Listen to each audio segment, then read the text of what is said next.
Aka, the author of Oshi no Ko, just called out all manga authors in the manga industry, who said that anime and manga could not be educational. Because, man, this episode of Oshi no Ko is just such a great insight into just what manga authors have to go through. And I feel like just having an episode made like this, surrounded by this type of content, really just feels more immersive, and it feels like it truly is a peek behind the curtain on what authors have to go through.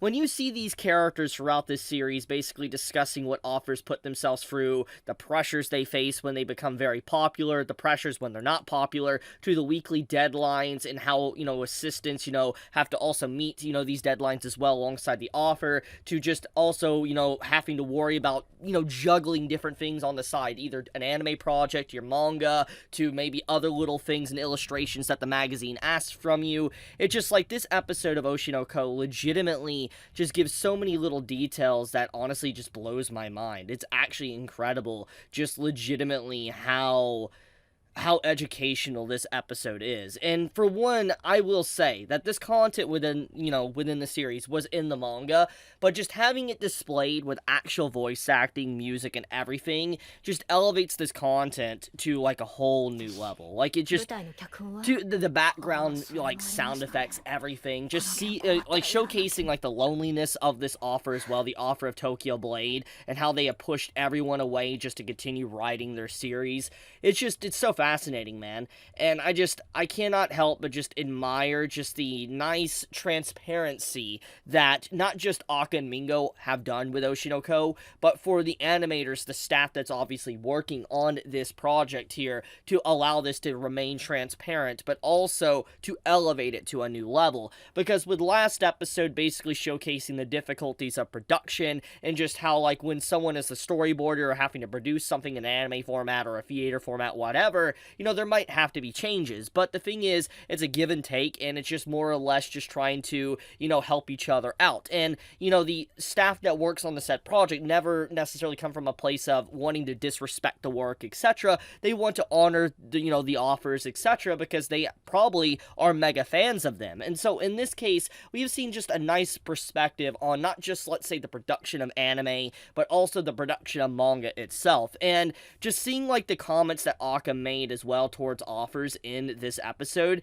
is something that I really enjoyed. Like, she literally calls out basically how authors are when it comes to writing weekly series. And I think this is what really impacted me when I was watching this episode, because it's like, we all know, as readers and fans of manga and anime, just the blood, sweat, and tears that is poured within many different series that have become our faves, to, let's say, One Piece, to Naruto, to Bleach, to Dragon Ball, to Oshi no Ko, obviously, to Mushoku Tensei, ReZero, and obviously if those aren't manga, they're also authors as well. And the thing is that there is a lot of difficulties that's put into bringing us our favorite stories to life, etc. And in this case, Aka mentioning how you cannot be human to do a weekly manga release, I think comes from a place of Aka knowing how it is, how Mengo knows how it is as well, is that weekly deadlines are just straight up hell. You have to be a turbo superhuman, basically, just to be able to accomplish it. And I feel like,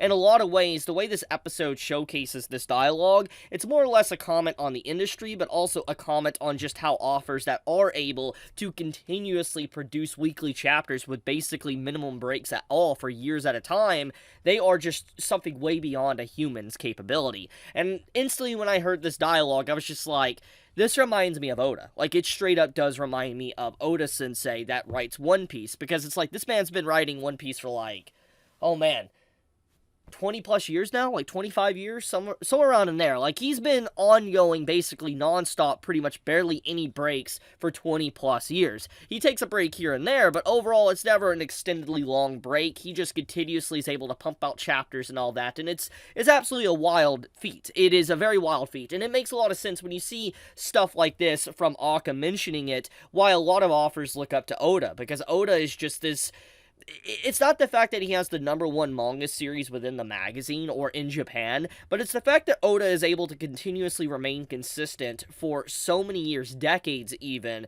without really non-stop, and it's just like, it's a scary thing. It's like you're looking at a literal monster, like a manga god at the top. Like, imagine a newcomer mangaka that is never been in Weekly Shonen Jump, and they finally step into Shonen Jump. They realize the difficulties of weekly releasing deadline hell, and then they look at Oda at the top that is sitting there, he's continuously cooking up 5-star meals and all that, and it's just like, holy crap, how are you able to do this and all that? And it's just like, I love how this episode is a commentary on that, but also it commentates on the facts of the downward spiral that offers can have as well, depending on how popular and successful they are. And I think this episode really gets into the whole aspect of envy, greed, and just eventually canceling everybody else's voices out because you get so full of yourself, your ego gets so big that you feel like there's just no way you can fail. I love what this episode does, honestly. It's a very thought-provoking episode of Oshi no Ko, and it's one of those big drawing factors that I've always talked about when I talk about the series,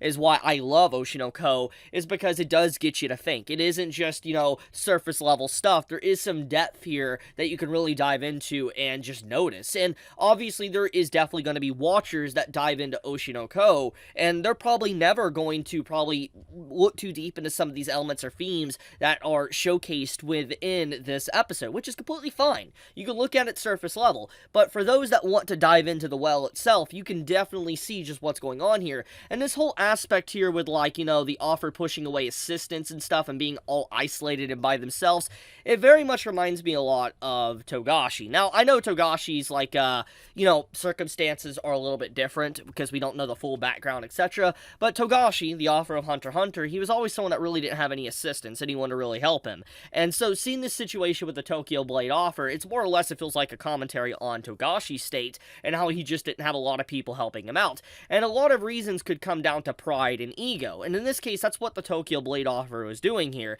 is that they felt like any assistance they had were not able to replicate what they wanted, either the background art or the vibe or the emotion that they wanted within the story, and so they felt like the assistants were inadequate and just needed to be fired on the spot. But then the offer here of Sweet Today mentions, well, you're supposed to train them. But the thing is that it's not possible when the offer is literally pressed for time and having to meet weekly deadlines continuously. They shouldn't also have to assist and train people as well when they're having to do so much else to really uplift the magazine. In a way, it should be Shonen Jump's job or any magazine's job to really train these individuals before they really come into, let's say, maybe to be assistants. Maybe I have a very naive view on things, but that's just my 2 cents on the matter. But just everything about this episode is just outright incredible. I love the artwork as well, and I know a lot of people like to say Oshi no Ko is hard carried by the artwork when it comes to the anime, but I disagree. I feel like the artwork, yes, does have a big part to play in why Oshi no Ko's anime is very popular, but I think another aspect, which is obviously what I've been talking about a lot with just this video alone, is the story. Aka's story is pretty good in the manga. I wouldn't say it is the best series I've ever seen, especially a series probably maybe diving in behind the curtain of manga issues and stuff, but it does a good job. It does a fantastic job.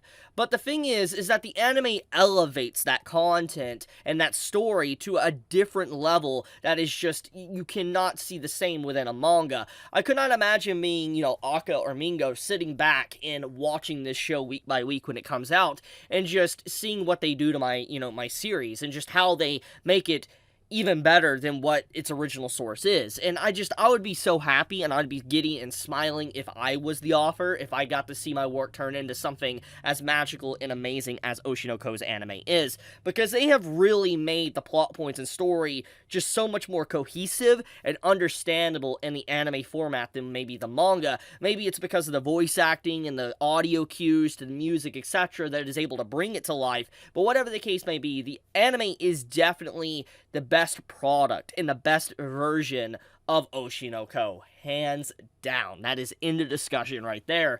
Now, unless that changes in, let's say, Season 3, etc., but for now, hands down, it is the best product version. But, with that being said, though, man, I love this episode, man. I cannot help but just be in love with Oshi no Ko's anime. Every time I sit down and I watch this show, I realize why it is popular, why people love this series, because obviously when the anime ended, there was a little trend for a while to where the manga kind of like fluctuated, like the discussion around Oshi no Ko fluctuated quite a bit, and people started wondering, is it not really that good? It's not a good series. That's what people said. But then when you see this from, the anime, it rekindles why people love it in the first place, why people love Oshi no Ko and why it's popular. Maybe it's because of these early arcs within the story, the early characters. I don't really know. I can't really fully pinpoint it, but I will say, as I've been saying, the product of the anime, like the Oshi no Ko anime, it's the best version of the entire story. It's because there is a lot of love. There is definitely a lot of love poured into this. The people behind the scenes that is working on this truly do love Oshi no Ko. I feel like they really love, like, Aka-sensei, they love Mengo-sensei, they love just the work itself and what it means to people, and it's very clear that there is just so much passion poured into this project, and just with an episode like this, even an episode like last week's, it really just makes you see that. It makes you feel that emotion that is poured into each individual scene. It's something very special, man. I would definitely say Oshi no Ko is probably in the top 3 best anime of the season. I know people might disagree with me on that one, which is completely fine. It's fair. There is a lot of good stuff this anime season. I mean, a hell of a lot of good stuff. It's really hard to say what is better than the other, because obviously we're very early on in the anime season. But so far, Oshi no Ko has just continuously met expectations, and it's raised the bar even higher than it already was. But I'll leave it at that. Thank you so much. Be safe, stay healthy, and I love you guys. Chibi out.